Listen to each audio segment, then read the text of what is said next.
Hello दोस्तों, आपके YouTube channel success path में आपका स्वागत है। जैसा कि पिछले वीडियोस में मैंने आपके साथ 10 एमसीक्यू शेयर किए थे। आज के वीडियोस में हम लोग फंक्शन ऑफ मैनेजमेंट का पहला प्लानिंग को पढ़ेंगे। जैसा कि आपको पता है, फंक्शन ऑफ मैनेजमेंट में planning, organising, staffing, directing, controlling आता है। तो आज हम लोग प्लानिंग को पढ़ेंगे और इस चैप्टर के बेसिस पे क्या क्वेश्चन बन सकते हैं जो एग्जाम में आएंगे उसे भी देखेंगे। तो चलिए स्टार्ट करते हैं। जैसा कि आपको पता होगा, प्लानिंग हमें क्या करना है और कैसे करना है इसको बताता है। तो प्लानिंग का पहला इंपॉर्टेंस क्या होगा? ये प्रोवाइड डायरेक्शन, ये डायरेक्शन प्रोवाइड करता है।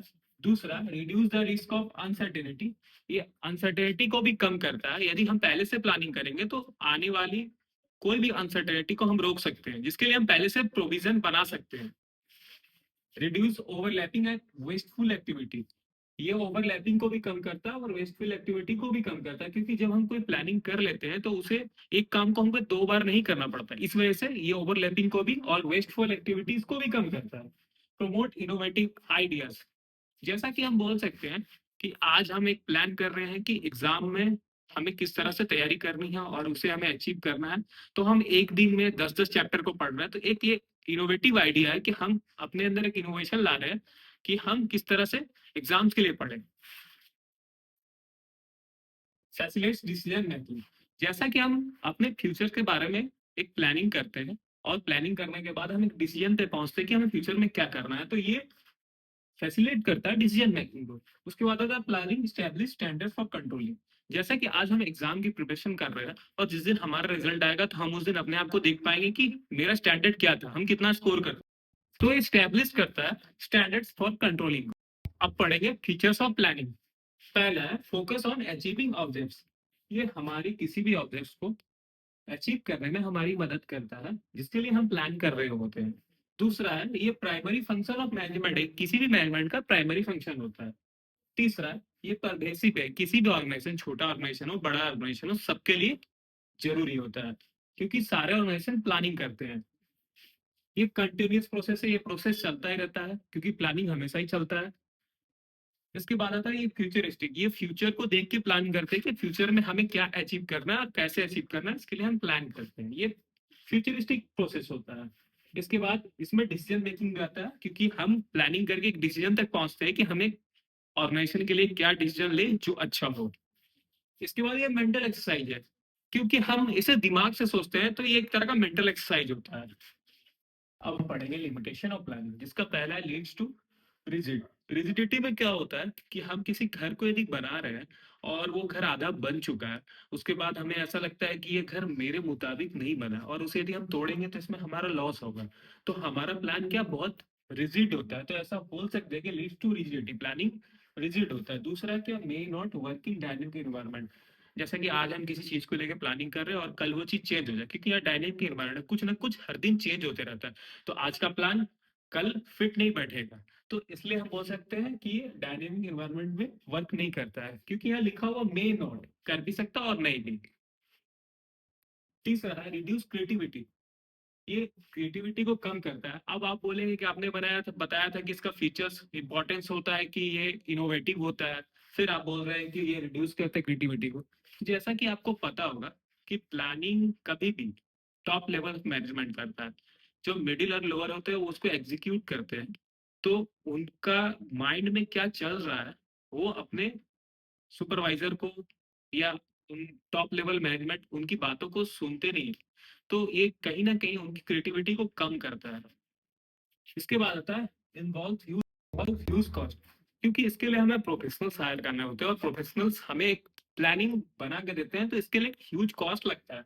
उसके बाद आता है टाइम कंज्यूमिंग प्रोसेस, क्योंकि एक दो दिन का प्रोसेस नहीं होता है, इसमें टाइम लगता है, इसलिए टाइम कंज्यूमिंग प्रोसेस होता है।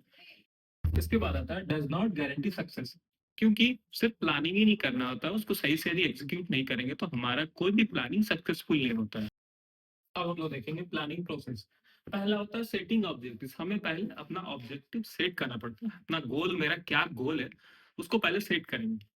दूसरा है डेवलपिंग प्रीमिसेस। डेवलपिंग प्रीमिसेस का मतलब आप बोलेंगे कि क्या है, तो डेवलपिंग प्रीमिसेस का मतलब होता है कि फ्यूचर को एज्यूम करना माइंड में कि हम कैसे करेंगे और क्या करेंगे।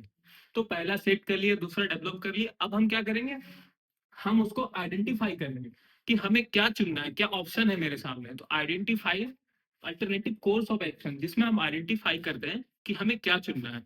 अब हम आइडेंटिफाई करके उसे इवेल्युएट करेंगे। तो इवेल्युएट में क्या होता है, हम उसके प्लस माइनस देखेंगे, क्या उसका प्लस है क्या माइनस है। उसके बाद हम उसे सिलेक्ट करेंगे।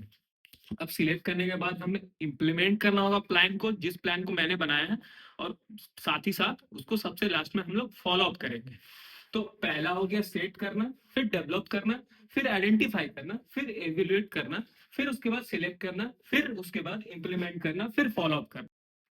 अब देखेंगे प्लान। प्लान भी दो तरह का होता है, एक होता है सिंगल यूज प्लान, जिसे एक बार यूज किया और खत्म कर दिया, फिर से हमें बनाना पड़ता है। दूसरा होता है स्टैंडिंग प्लान, जो लॉन्ग टर्म बेसिस पे बनता है, जिसे हम स्टैंडिंग प्लान कहते हैं। अब हम देखेंगे टाइप्स ऑफ प्लान। पहला होता है ऑब्जेक्टिव्स, मतलब मेरा क्या गोल है। जैसे आपका क्या गोल है, आपको एग्जाम में अच्छा स्कोर करना है, और मेरा गोल है कि मैं आपके लिए अच्छे वीडियोस ला सकूं। दूसरा होता है स्ट्रैटेजी, जैसे आपकी स्ट्रैटेजी है कि आपको एग्जाम में 90% स्कोर करना है, और उसके लिए आप अपनी तैयारी कर रहे हैं। उसके बाद आती है पॉलिसी, जैसा कि मान लीजिए कि मेरी दुकान है और मैं दुकान में ज्यादा से ज्यादा क्रेडिट सेल हो रहे हैं, तो मैं क्या करूंगा, एक पॉलिसी बना दूंगा कि मैं क्रेडिट सेल नहीं करूंगा। तो एक तरह से पॉलिसी होती है कि नो क्रेडिट सेल। इसके बाद आता है प्रोसीड्यूर। तो प्रोसीड्यूर का मतलब आप समझते हैं, जिस तरह इंपोर्ट प्रोसीड्यूर होता है, एक्सपोर्ट प्रोसीड्यूर होता है, जैसे हमारे कॉलेज में एडमिशन का एक प्रोसीड्यूर होता है, इसको उसी तरह एक प्रोसीड्यूर होता है। मेथड, मेथड हो सकता है, जैसे मैं आपको पढ़ा रहा हूँ, एक टीचिंग मेथड होता है, कुकिंग मेथड होता है, किसी चीज को बनाने का एक मेथड होता है, तो उसको हम मेथड बोलते हैं। रूल, जैसा कि रूल है कि स्कूल में आपको व्हाइट शर्ट पहन के आना ही पड़ेगा, ब्लैक शूज होना ही चाहिए, तो एक तरह का रूल है जो स्कूल की तरफ से बनाया गया है, तो इसको रूल बोलते हैं। और प्रोग्राम में क्या होता है, ये सारा कुछ गोल स्ट्रेटेजी पॉलिसी को मिला के एक प्रोग्राम को एग्जीक्यूट कर। इसके बाद है बजट। बजट में हम कह सकते हैं कि मेरा कितना कैसे खर्चा हो, जो मॉनेटरी टर्म में खर्चा होता है उसको हम बजट से इंडिकेट करते हैं। और जैसा बोल सकते हैं कि मेरा सेल्स में कितना खर्चा हुआ, मेरे एनुअल फंक्शन में कितना खर्चा हुआ, उसके लिए एक बजट रेडी किया जाता है, जिसे हम बजट कहते हैं।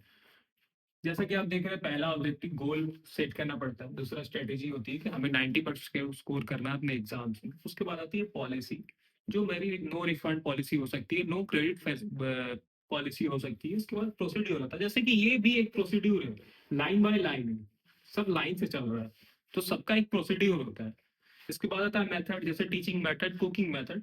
उसके बाद रूल है, जैसे कि स्कूल का भी कुछ रूल होता है, जैसे कि स्कूल के एनुअल फंक्शन में कुछ रूल होगा कि आपको ये आपका ड्रेस कोड होना चाहिए, तो इसमें आता है। उसके बाद प्रोग्राम, ये सारे चीज को एक साथ मिला के उसको एग्जीक्यूट करना। उसके बाद लास्टली बजट, जिसको हम मॉनेटरी टर्म में इंडिकेट करते हैं।